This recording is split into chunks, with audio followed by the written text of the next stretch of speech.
jumeneng saking Palungguwan diringi apa? ya monggo Taman Juruk Nduk ya monggo dados ya Pur Kadang Ya monggo.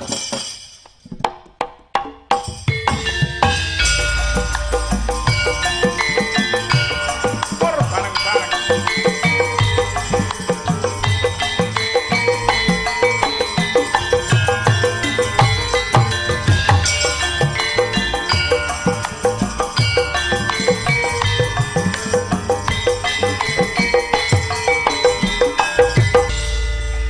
matur sembah nuwun sangat sugeng dalu panjenenganipun Mbak Apri Sugeng dalu Mbak Limbo macange. Waduh, Jan. Sugeng dalu ki Mbak Mimin. Sugeng dalu Mbak Limbo. Waduh, Jan, tenan. Mbak. Alus nami. Ya alus-aluske bengi iki. Timbane kaya Utsat Damasuri mau aku ya pengen ditekoni karo Pak Dalang. Oh, Nggih. nek kowe Mimin mati suri. Ditekoni jenenge tasih kenyo, tasih lamban menapa sampun kajatu krama dening kakung, tasih kuliah menapa sampun. Oh, pengen ditakoki. pengen Oh, ditakoni. Pengen dinangleti Pak Mbak Tatu. Mimin, dalemipun saking pundi, Mbak? Mije sakralatan kita Klaten. Oh, Klaten, Jawa Tengah. Biji. Naminipun Mbak Mimin menika nggih. Nggih, kompletipun menawi wonten panggung namung Mimin gambelipun. Namung janggepipun mantasaning Widyawati tetungguling waranggana mustikaning kenyotus tusing pesinden Mimin Saputri Ratu Angga inggih pringganing Tias Ari Gustanti Agni Pratista Arkadewi Kuswardana. Waduh, Kuswardana. Nggih. Tasih kuliah. Sampun lulus sampun purna. Saking pundi? Kula wonten kala rumiyin titelipun SH. Oh, sarjana hukum. Sopo hotel. Sapa hotel? Hotel menika usaha bergerak di hospitality industry, Weh. kepuasan pelanggan. Kuwi diterapkan nggon seni budaya ya apik piye carane para penonton ki bunga penggali mongkok atine mirsani pagelaran wayang. Ngono lho, Nok. Ale Mbak Mimin Saputri Ratu Angga inggih pringganing Tias. Ari Gustanti Agni Pratista Arkadewi Kuswardana. Lah niku disingkat Apa? ten KTP. Apa? Jenenge Sukimin. Angel-angel kok dawa men. Lah iya. Nek nyatane panitia ya ngersake aku lho. Oh Lah iya. iya. Kasunyatan ya sing dibutuh keramat nek babakan ayu menika Ayu menika kabeh. cantik sedaya. Lah sing digoleki Kabisan sedaya mumpuni. Iya. Nek kan nggo percontohan di milenial Gen Z sekarang. Heeh. Angel golek wanodya usia 46 tahun iso njaga kesucian lan kehormatan. Dan Sapa to kuwi? aku napa kowe? Lah wong lenang arep nyerak ya wedi.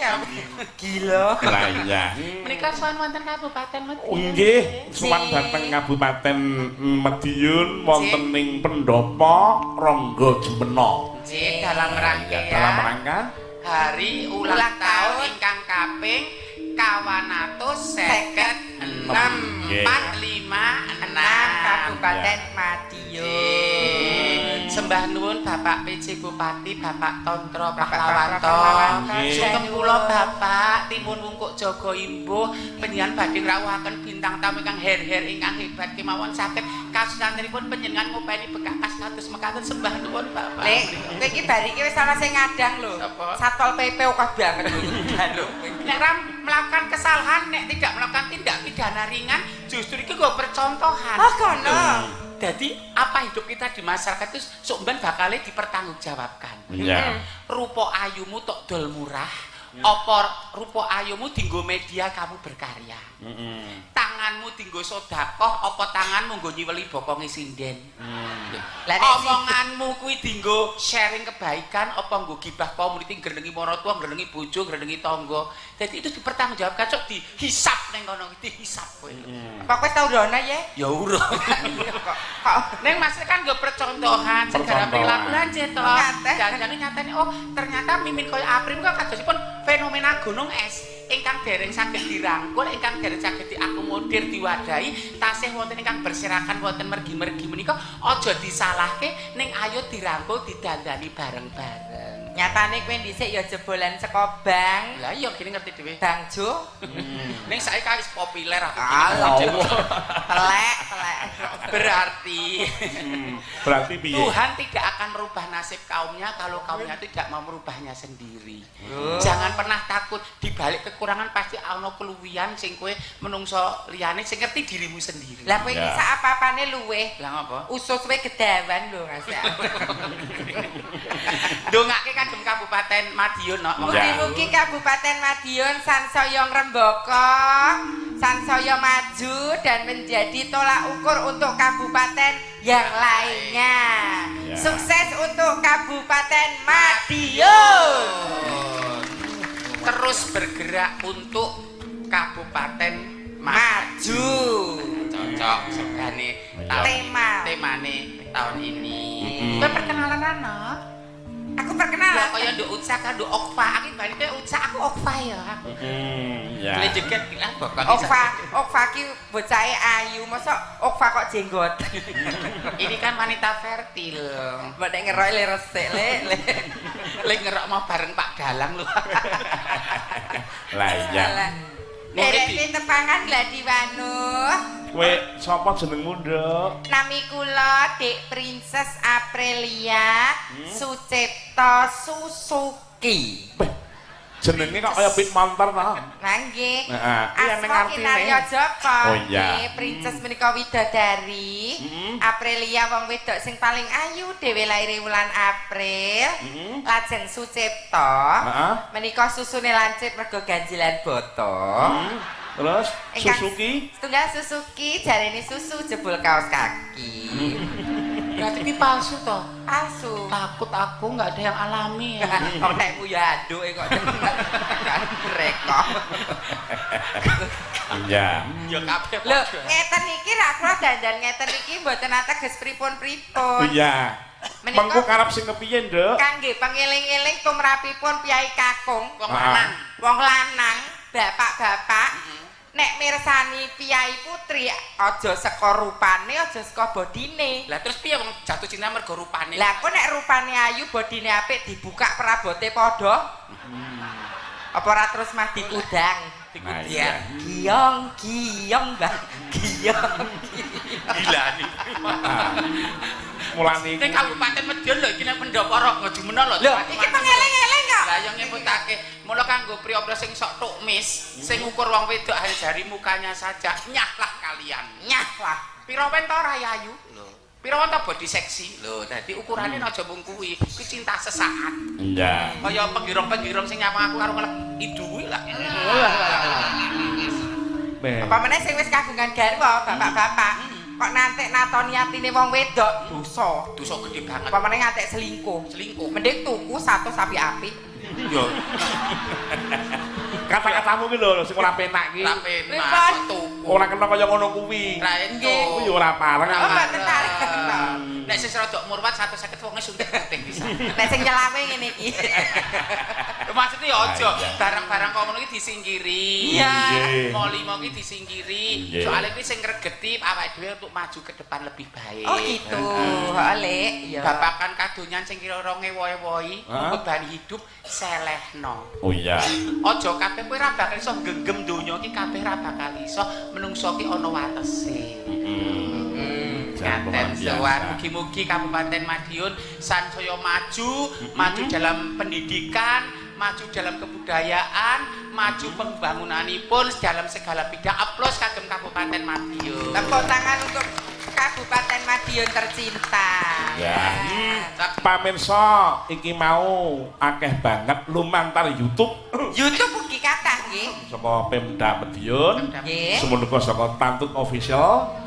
Lan iki kanca-kanca SKTS menumpuk kabeh ning kapan kene SKTS menika sedulur kita Tantut Sutanto saka Surabaya Madiun Ponorogo saka Nganjuk Lempak ngoten mriki dinamipun Pak Purdinamo Pak Dewaris Pak De Superno Pak De Data Bawana wah komplit bengi iki lah iya sembah nuwun wonten sing ngersake lagune nggih menika lelagon Slendro Mbak. Nah, nyuwun ngarsake podang kuning. Oh iya.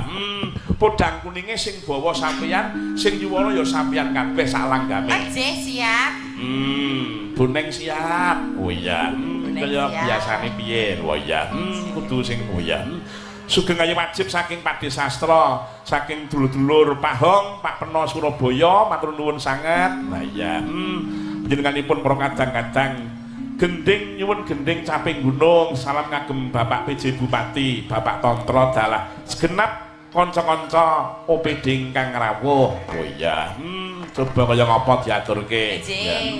Ya nduk.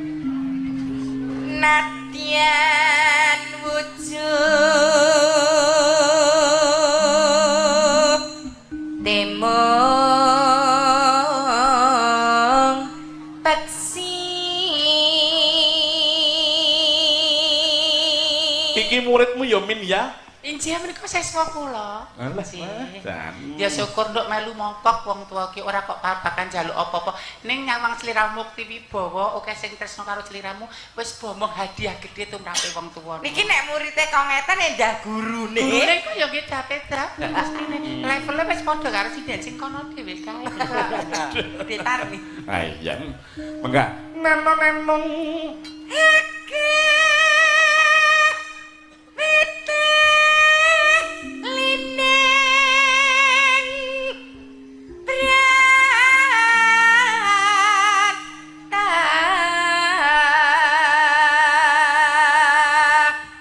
ngendikane swantene gerok lene kasunyatan sing dape-dape ngaten jeh. Wah, estu wong jenenge gerok ki nek ning jaban panggung. Angger ning jero panggung ki mau aurane panggung ki mau tetep mbimbing marang anake dhewe. Adrenaline dadi anu ngono lho, Le. Terpacu. Wis ngagem nyampe ngagem gelungan ngono ki jiwa seninya langsung muncul kok, Jas. Aku ngene iki terus lali nek sesuk ki jatuh tempo angsuran bareng lah. Nenong halus manis nengsa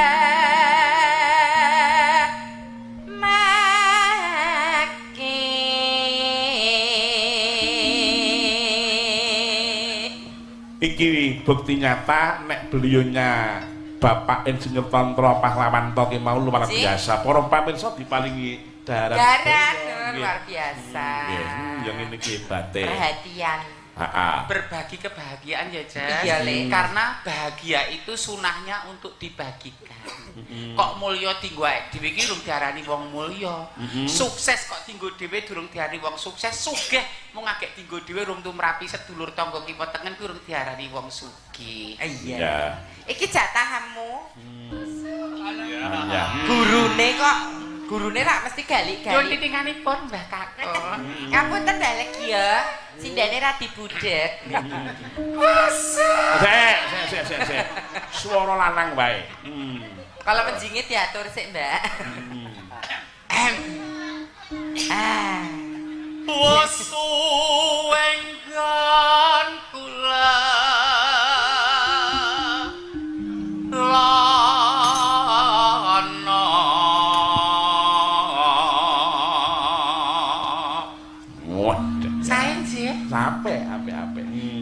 Apik meneh nek ra nyuwara. Yakin lho. Lah ngono kak benten-benten ana sing didol suarane, ana sing didol pasuryane, ana sing didol tindak tanduke. Menawi kula meliputi menapa nggih kula menika. Nek kowe iki swara ora pati ya. Nggih, pasuryan. Rupa ya wis ora bejat. Perilaku ya remuk. Wis piye. Ra ono pilihane wis lek wis ra getuke menungsa tuke gendruwo. Ya. Neneng golek isi podang jenah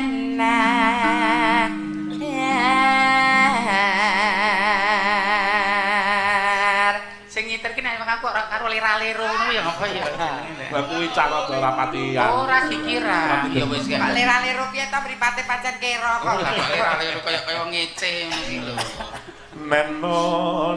Ayo Mbak Mimin genti suara lanang. Suara lanang. Masuki Min. Masuki. Iya. Ibu bunga henga. Kantem neh. Iku.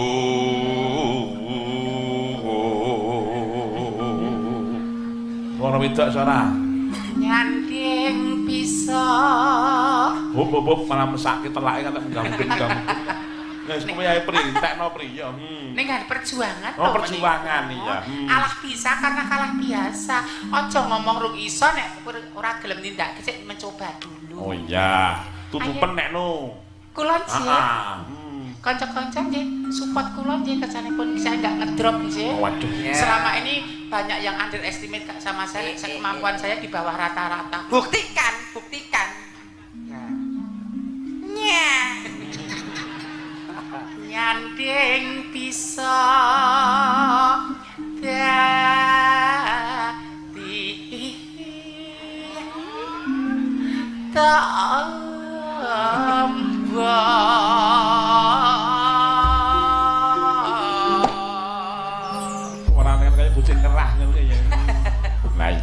Mangga dipun aturaken podang kuningipun Kang Mas irama setunggal lembar lajeng digarap terus dirangkepke terus bab digawe tulungagungan. Oh ya monggo dados ya. Esok awan ning omah wis ora krasa. Keluyuran kang goleki sing tak sayang. Ben didengganku ora krasa. Esok awan nyanyi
nyun sewu ki Kanggo. Ngopo? Nyun sewu. Kula ragi soro anggenipun matur kalian Lah panjenengan. ya ngopo kuwi iki ngopo? Perkarane Dek Apri iramanipun rancak. Iya. Digo joget sekeca. Heeh. Ning pas bagian kula, pas saya kok digawe kok kotaan kaya wong koyak maling.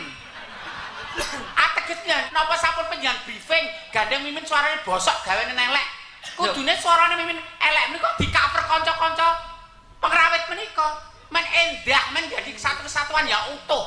Ibaratnya suatu pemerintahan. Kekurangannya rakyat di-cover pemerintah.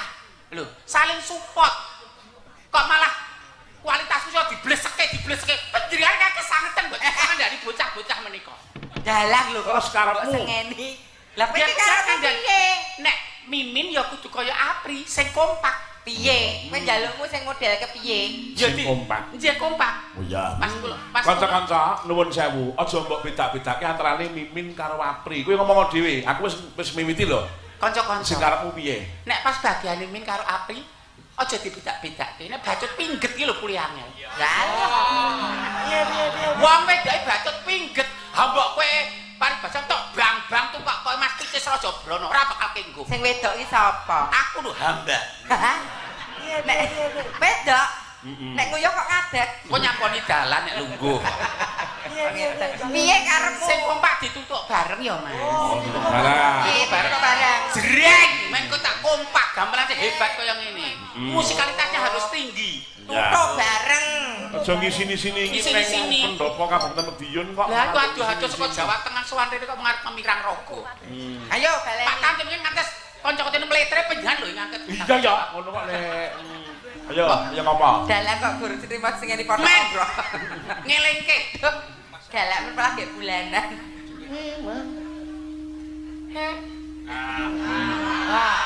Elo kae tak suwun mbok podang kuning agawe pikir. Piye? Innallaha ma'as-sabirin. Wong Wong sabar. sabar kekasih Gusti Allah. Ning kowe iki mau piye ta? Kowe mau piye ngomongmu prak biyen ngene ta? Maksudnya ya tetep ora terus mandegret terus berlanjut berkesinambungan kaya ana tongkat estafet ngono kan Rungokno. berkesinambungan ana tongkat estafet ngono lho Mas Iya. Gusti Allah lambe satu mangkani sampeyan wala-wala kuwata Iya, mangga. Ayo baleni. Gusti Allah kok nek wong elek terus sia-sia terus kene Iya, ya sing gedhe pangarupamu. rupamu dhewe Ayo. Mas. Elo kae tak suwun mbok aja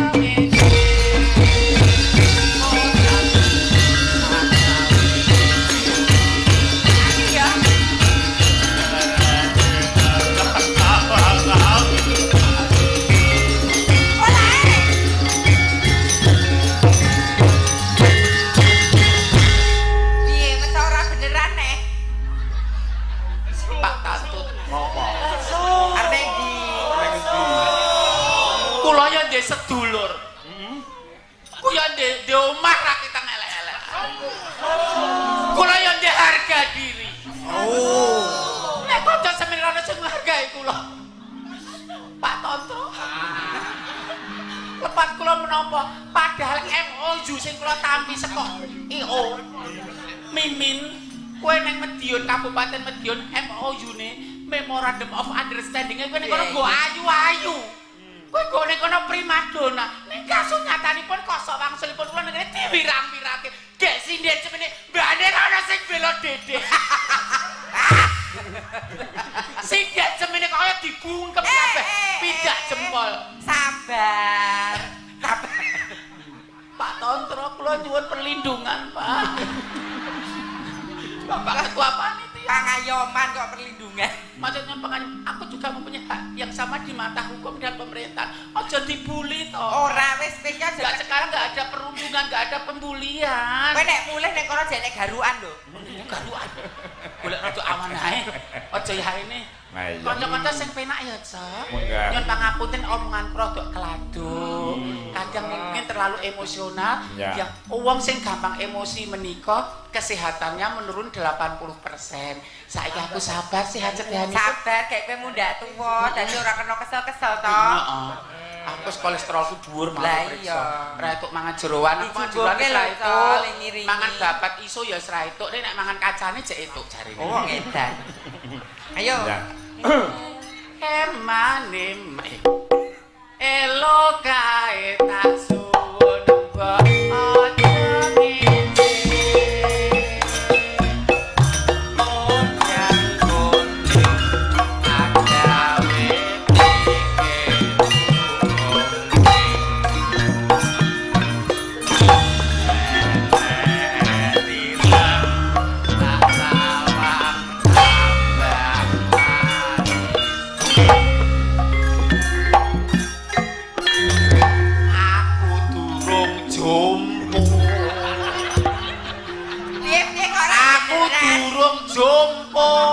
agawe piye ora beneran. Aku nenek peyot sing napase kembang kempis. Aku baru menjelang menopause. Isih kuat. Menjelang mampus to. Menopause. Kantut kok kanca-kanca pundi to. Lah coba, kaya karo ngelampung ki Apri ya. Ngono aku nek ngono kuwi garek tembunge karo kanca-kanca. Nek macem-macem sing gawe gidol tak ambung dhewe lho. Wis sing gawe gidol sapa ta? Beda, sing gedor. Sing duwe intang asmara. Beda. Le, Cah Bagus beda. Dalang hebat, sindian mumpuni, sound system jos. Ning nek kanca yoga cacah selawe iki diracuni siji, marake ngrusak pagelaran. Sapa? Mbak iki dhewe kok beda dhewe kok. Siapa beda? Kok nyabuk nyileh tangan piye to kowe iki?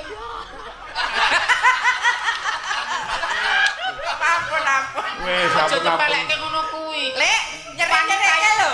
Masa ngene ampun Pak De, ngono gimana? Wanita itu kaum yang lemah.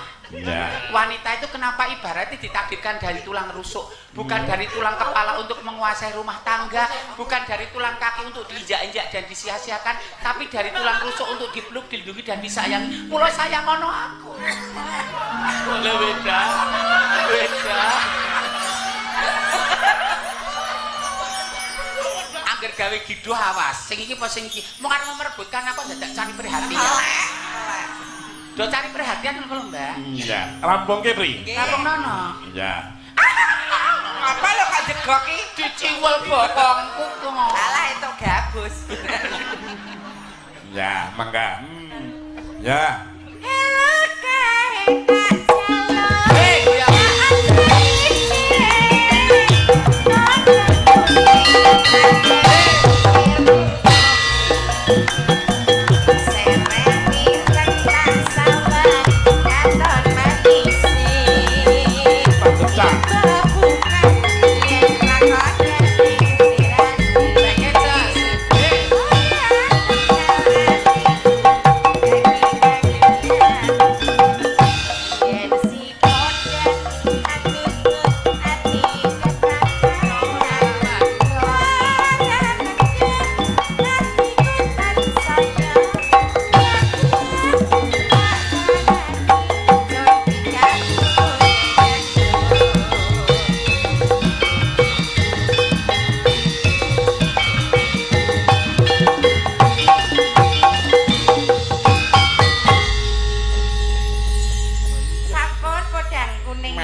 Emosi sekedar nyuwun ngapunten. Ora masalah. Mboten duka ta Pak Tanto. Ora. Pengen putra kakung. Kowe ora tak kaplengi lho. Pak Tanto iki gila. Lah aku nyuwun pirsa, apa Pak Del lagi pengen putra kakung meneh ngono kuwi. Terus aku siap menyiwakan rahim. Oh, bapak kowe gelem meteng metune ora bocah kok, Le. Apa? Becak kowe. Nek becak yo kok gedhen pri kok. Lah iya. Menika wonten perundang Tirta Dharma Purbaya Kabupaten Madiun dalam rangka hari jadi Kabupaten Madiun ke 456. Monggo masyarakat Kabupaten Madiun pasang PDAM gratis. Oh, gratis pasang nggih. PDAM gratis lho. Tepuk tangan untuk PDAM. PDAM. Nggih. Luar biasa gratis monggo. Gratis Bapak Ibu. Ingkang boten midhanget pawartos menika mungkin disampaikan kalih tangga tepalih wonten. Pasange gratis. Gratis.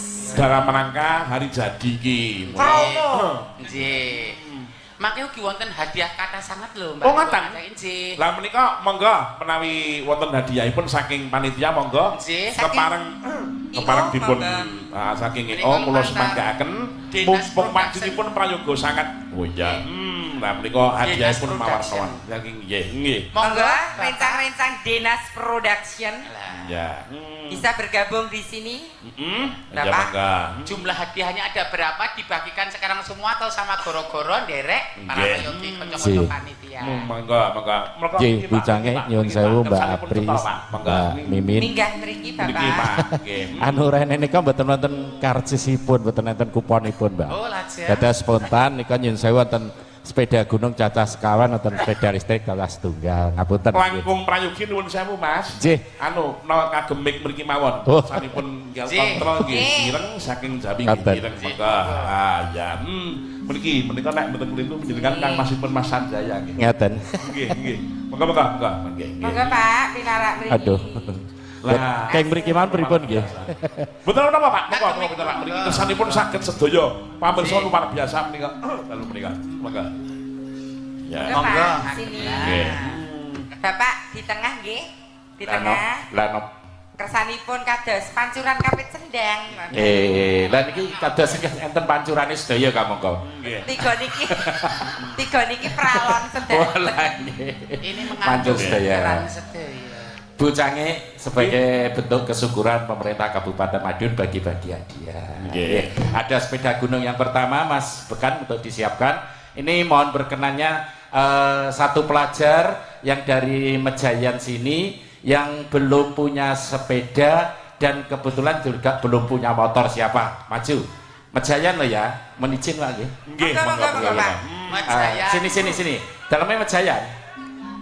Nggih. Ayo sini, Mejayan bukan sing Mejayan. Jayan. Pelajar. Khusus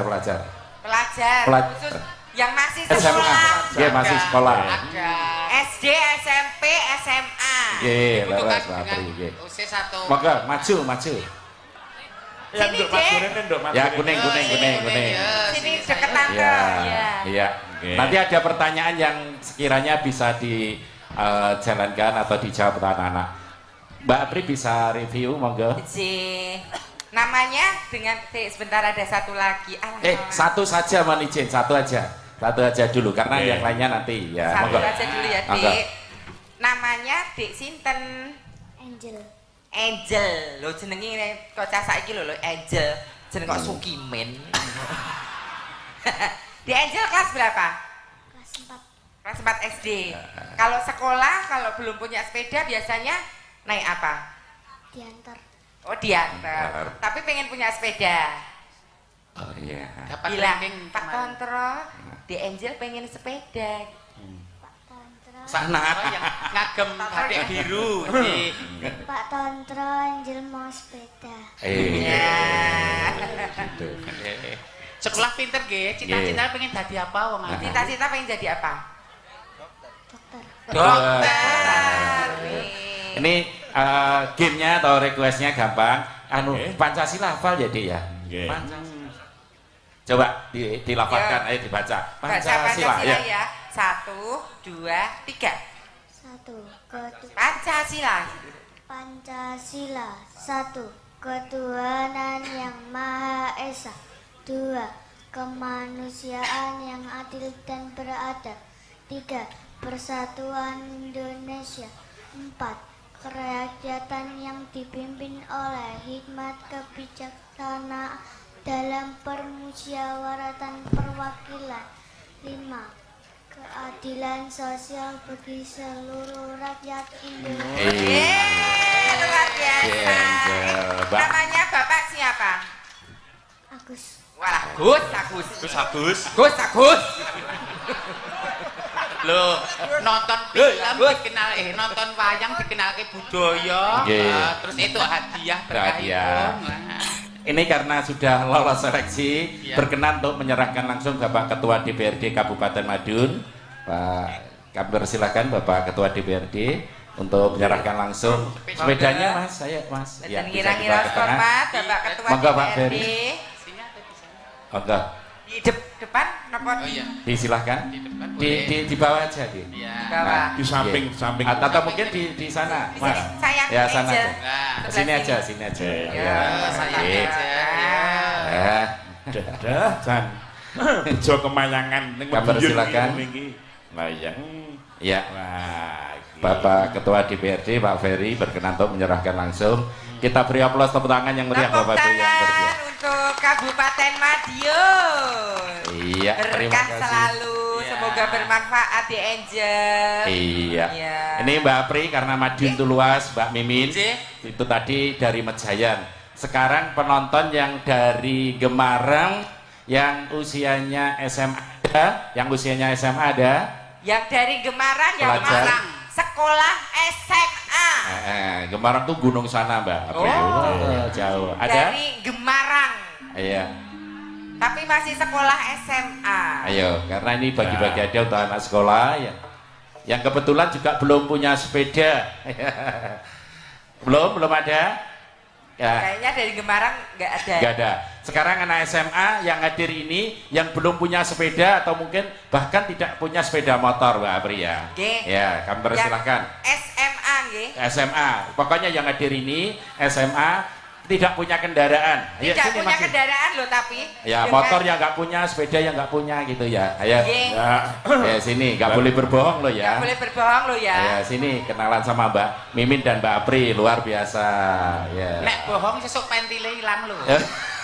Iki Mos. kok kaya padha ya, Le.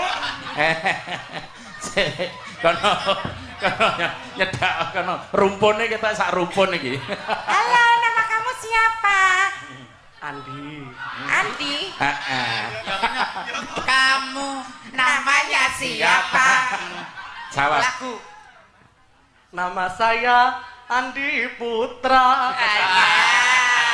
nganggo anu lho, vibrasi putra.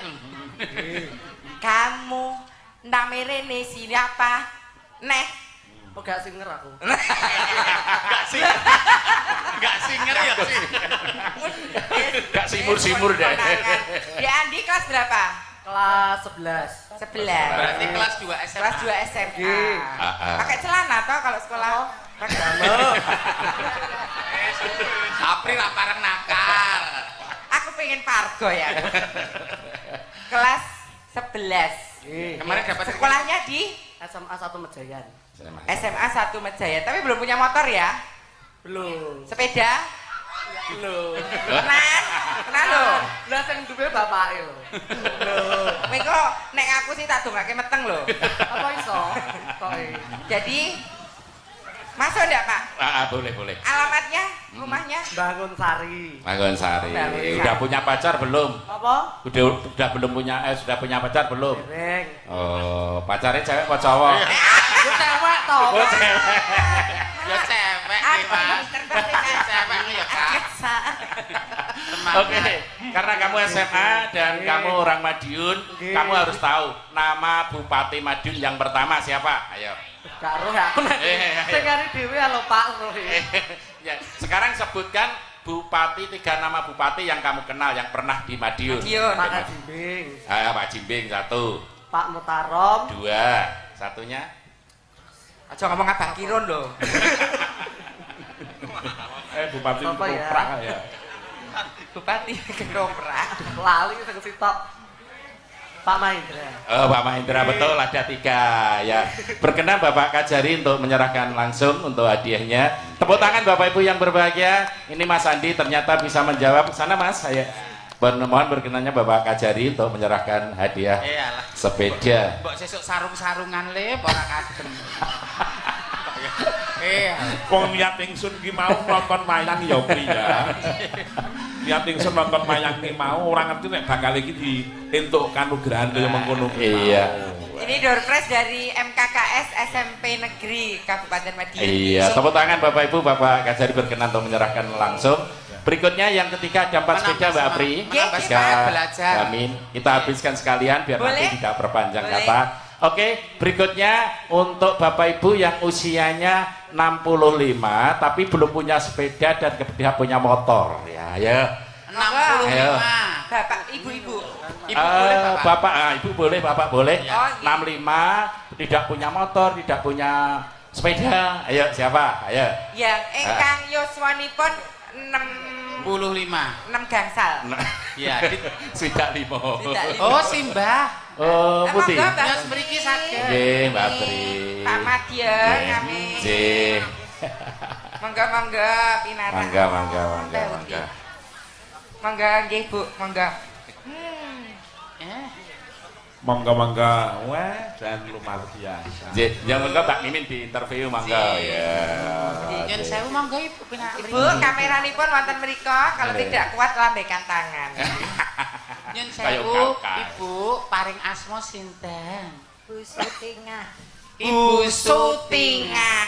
Joshua sak menika 69. 69. wayahipun Dereng kata. dereng gadah. ingkang baken paringi sehat Amin. gagas waras Nggih. mengke sepedanipun kagem olahraga ngaten nggih Sik sepedaan ora Mbak. Nggih. Nika Mbah Sutingah pidalem wonten ing Bangun Sari. Baron Sari. Bangun Sari. Nggih.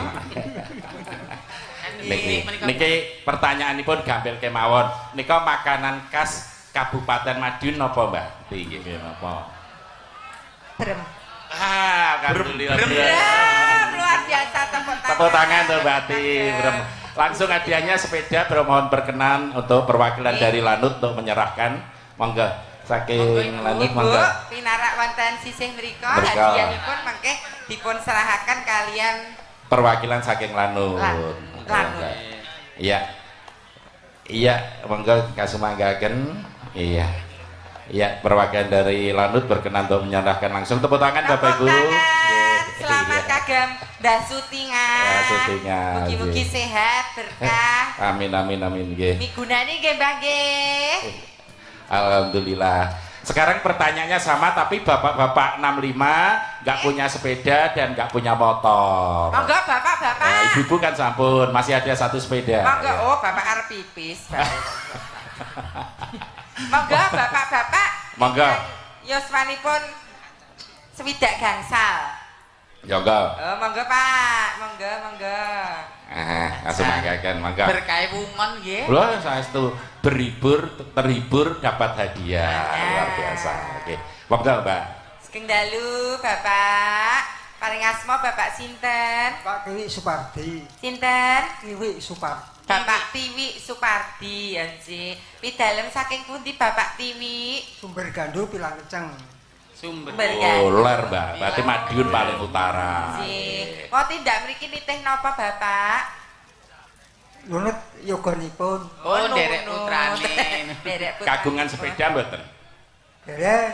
Oh. Dereng. Pengen kagungan sepeda, Pak? Nggih, pengen. Oke. Oke.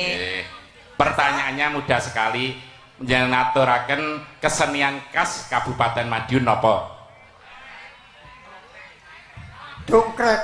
Alhamdulillah leres menika Mbak Apri, Mbak Mimin nggih. Nika kados iringan pun kados Mbak Mimin pas nyanyi wau dongkrekan wau. Ngaten Pak, monggo berkenan untuk Bapak Wakapolres untuk menyerahkan, mohon izin Bapak Wakapolres. Monggo Bapak tindak mrika. Sepedanipun Mas. Selamat Bapak Tiwi. Nggih. Nika kantun sepeda listrik nika. Sepeda listrik. Ini pertanyaannya kedahipun ingkang radi Angel. angel. Nggih. Pakai intelijensi tinggi. Berkenan Bapak Wakapolres untuk menyerahkan langsung di kesempatan malam hari ini.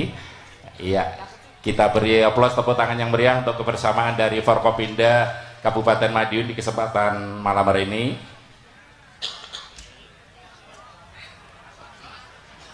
Monggo. Terima kasih. Nah, Matur gonge manut tinggal satu topnya biar tuntas nggih Mbak Apri. Nggih, Pak. Mohon izin Monggo Mas, nggih, monggo. Masih ada satu sepeda listrik. Pertanyaannya siapa yang bisa nanti angkat tangan ya. Sebutkan untuk Bupati Madiun yang pertama dan anaknya yang juga Bupati Madiun. Pertanyaan 2 berarti ya. Ayo monggo sinten sakit. Bapak yang berada di belakang. Sebutkan Bupati Madiun yang pertama dan anaknya yang juga seorang Bupati Madiun. Hanya satu nggih Bapak. Satu aja, satu. Itu yang belakang tadi sudah Mas. Mohon Pak, maaf. sing mingking nih Mas. Yang belakang yang belakang nih. duluan. Ya. Monggo. Langsung manggakan, monggo. Ye, monggo. Nggih. Monggo. Ngendikan ae Mbak Nggih. Apri. Paring asma Bapak sinten? Rinto. Pak Rinto. Sami sing gampang niku Rinto. Nek panjenengan mboten ngantukan ta, Pak? Gede prihatine nek gede dolore nek.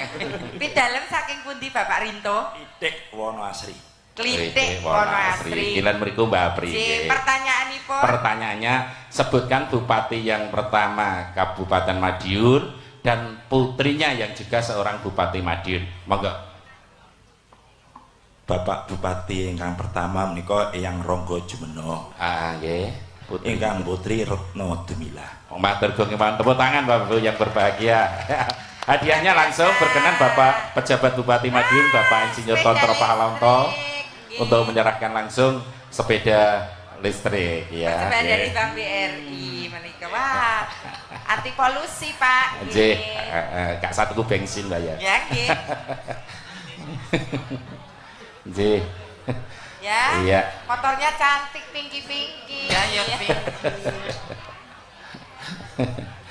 Iya, tepuk tangan Bapak Ibu yang berbahagia. Iya, disilakan. Sembah nuwun Iya. Bapak Tontro. Sembah nuwun Bapak Wiji Bupati. Nggih. Mbak Apri, Dalem. Mbak Mimin, Nggih, Kang Mas. berkenaan dengan waktu walaupun itu ada TV, Magic Jar dan apalagi mohon izin untuk diserahkan ke panti asuhan yang ada di wilayah Kabupaten Madiun. Jadi tidak usah diundi, diserahkan kepada yayasan panti asuhan yang ada. Karena keterbatasan waktu di kesempatan malam hari ini. Nggih. Monggo Bu Cangik matur gonge panun, lepat nyuwun pangapunten. Saya Bu panjenengan masihpun Mas Sanjaya. Sanes. Oh sanes, nggih. Matur nuwun ngapunten nggih. Matur gonge panuwun Bu Cangik. Sami-sami Mas. Oke. Matur gonge panuwun. Tepuk tangan sekali lagi untuk kebersamaan Kabupaten Madiun bersama dengan seluruh warga masyarakatnya.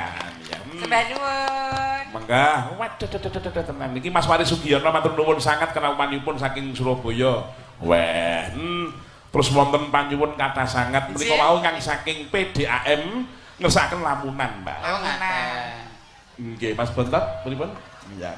Oke. Nah, iya. Iki coba, Mbak, iki anakku pengen belajar cah loro iki. Ya. Oh, niki putri-putri panjenengan. Nggih, niki sing niki nomor loro lan iki sing Bontot utawa sing ragil. Ya, Nak, ini Mang Ayu. Cerak Bude, Nak. Ya, pelok Pakde, Mbak ya. Ayo, Dena. Neno. Nah, mangga. Aku kuwi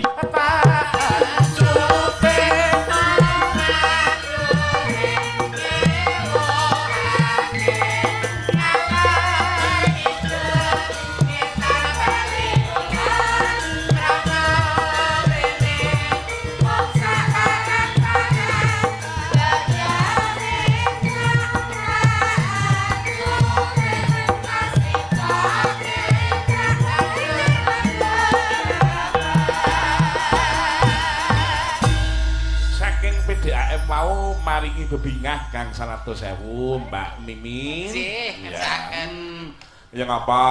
Wadah. Kuwi tekan ana kuwi di interview kuwi sing gedhe sik. Oh, sing gedhe. Dek, paring asma sinten? Drias. Drias. Nggih. Panjenengan ki putrane Pak Tantut. Nggih. Iki cek isinan kaya aku dhisik yo ngene iki. Alah, telek. Kuliah napa SMA menapa Ajeng mlebet badhe kuliah. mlebet kuliah niki nggih. Nggih wonten Teng Semarang. Semarang ngendi? Semarang iki pirang-pirang kok. UNES. Oh, wonten Gunung Pati, wonten UNES. Nek mesep geni yo cantik. Nek mesep geni yo cantik. Lah ya ora apa-apa. Iya, Tele. kuwi sing cilik kuwi tekan ana kuwi. Nduk Cahayu. Dalem. Paring asma sinten?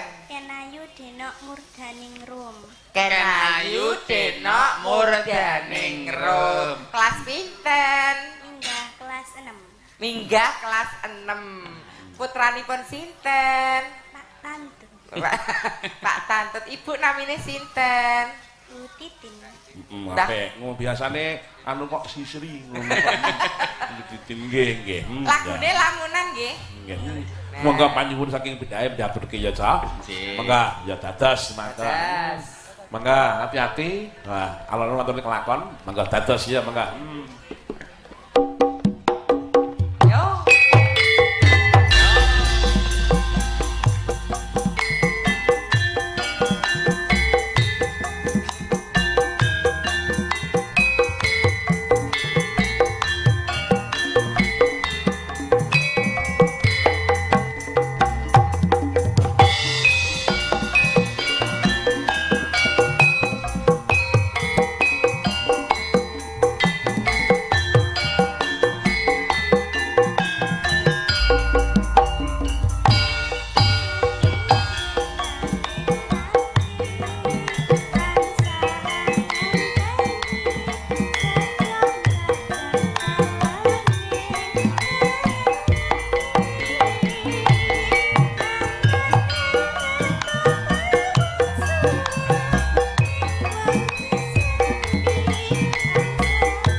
Mimin Mbak Apri. Nggih. Perkara lakon mengko disambung ning Panci Gara-gara, piyanyi Medion ki mau ngerti ning lakon aja nganti dibodokke. Nggih.